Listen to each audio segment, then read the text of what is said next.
Hi guys, আজি মই এটা নতুন বস্তু দেখাব বিচাৰিছোঁ আপোনালোকক।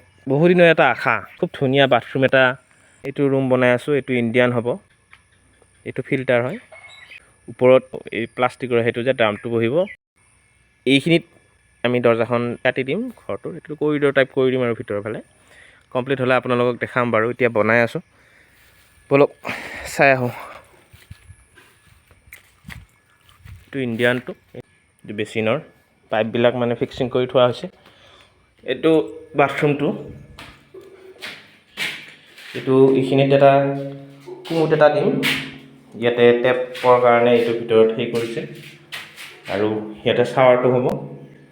ইয়াতে গিজাৰৰ কাৰণে ৰখা গৈছে।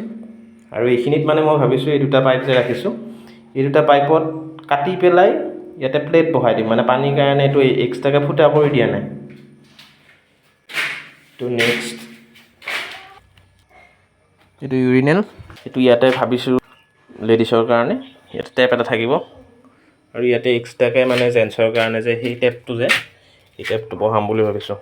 আপোনালোকে ক'ব বাকী এইখিনিত কি কৰিব পাৰি। এইখিনিত মানে ৱাল এখন দিব লাগে।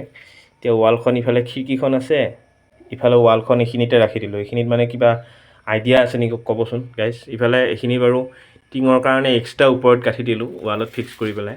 এইখিনি আইডিয়া নাছিলে, মানে এইখিনি পিছত কৰা গ'ল। বাকী আৰু এইকেইটা ৰুমত চিলিংখন কেনেকৈ কি চিলিং দিলে ভাল হয় আপোনালোকে কমেণ্ট কৰিব। ধন্যবাদ, আজিলৈ মানে।